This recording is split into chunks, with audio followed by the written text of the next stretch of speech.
आणि आता एक नजर टाकणार आहोत महाफास्ट न्यूज 100 वर।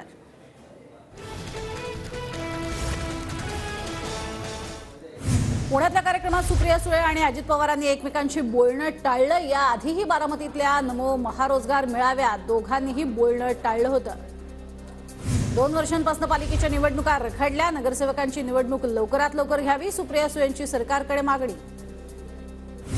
तर दोन्ही दादांनीच लोक निवडून आणलेत, बाकी कोणी नाही। अजित पवारांचा सुप्रिया सुळेंना टोला। शरद पवारांनी कधीच ढवळाढवळ केली नाही हे सिद्ध झालं, सुप्रिया सुळेंचं प्रत्युत्तर। महापालिकेच्या निवडणुका सुप्रीम कोर्टामुळे रखडल्या। उपमुख्यमंत्री अजित पवार यांचं सुप्रिया सुळेंना उत्तर। अजित पवार सीएम होऊ नयेत म्हणून काहींची रणनीती। कोट्यवधी रुपये खर्च करून अजित पवारांना ट्रोलिंग करण्याचं काम सुरू। सुनील शेळकेंचा आरोप, तर लवकरच सर्व काही समोर आणणार, सुनील शेळकेंचा इशारा। अजित पवारांच्या ट्रोलिंगला हजारो कोटी कोण देते, सुप्रिया सुळेंचा सवाल। सीबीआय चौकशीच्या मागणीसाठी अमित शहांना पत्र लिहिणार, सुळेंचं वक्तव्य। लोकसभा निवडणुकीसाठी महायुतीच्या पहिल्या उमेदवाराची घोषणा। मुख्यमंत्री शिंदेंकडून दक्षिण मध्य मुंबई मतदारसंघासाठी राहुल शेवाळेंना उमेदवारी जाहीर। उद्धव ठाकरेंकडून अमोल कीर्तिकरांच्या उमेदवारीची घोषणा। उत्तर पश्चिम मुंबई लोकसभा मतदारसंघातून अमोल कीर्तिकर लोकसभा निवडणुकीच्या रिंगणात। काँग्रेस नेते संजय निरुपम यांचा ठाकरे गटाविरोधात सूर। अमोल कीर्तिकरांच्या नावाची घोषणा झाल्यानंतर निरुपम नाराज। अजून जागा वाटप नाही, मग नाव घोषित कसं केलं, असा निरुपमांचा सवाल। निवडणूक आयोग भाजपच्या इशाऱ्यावर काम करते। भाजपच्या दबावाखाली शिवसेना राष्ट्रवादीबाबत निवडणूक आयोगाचा निर्णय, संजय राऊतांचा आरोप। अद्याप जागा वाटप नाही, पण बारामतीची जागा राष्ट्रवादीला मिळेल आणि बारामतीतनं सुनेत्रा पवार 100% उमेदवार असतील, सुनील तटकरे यांचा विश्वास।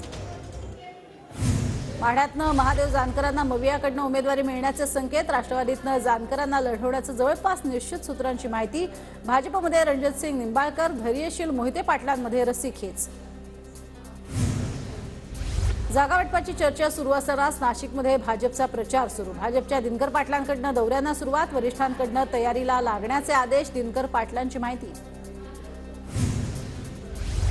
सांगलीची जागा काँग्रेसकडेच राहील, विशाल पाटील दावेदार। आमदार विश्वजित कदमांची माहिती, तर कार्यकर्त्यांनी कामाला लागावं, कोणत्याही अफवांना विश्वास न ठेवता संभ्रमित होऊ नये, विश्वजित कदमांचं कार्यकर्त्यांना आवाहन।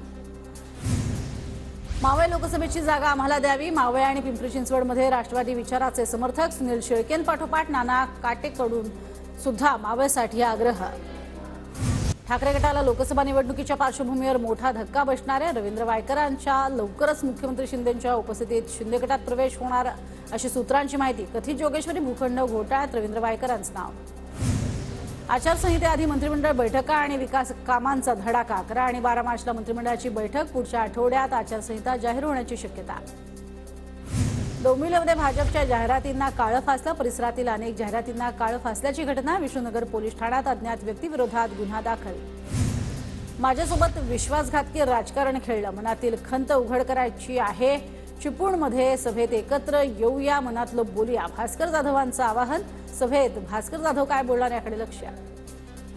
भास्कर जाधवने विचार केला तर आम्ही त्यांचे स्वागत करू। एक चांगला माणूस, त्याची घुसमट होत असेल तर शिंदे त्यांना न्याय देऊ शकतात। आमदार भरत गोगावले यांची भास्कर जाधवांवर प्रतिक्रिया। विकारी वृत्तीनं भास्कर जाधवांवरती अशोभनीय टीका। अशोभनीय टीकेमुळे जाधव दुःखी असतील, भास्कर जाधवांच्या भावनिक पत्रावर विनायक राऊतांची प्रतिक्रिया।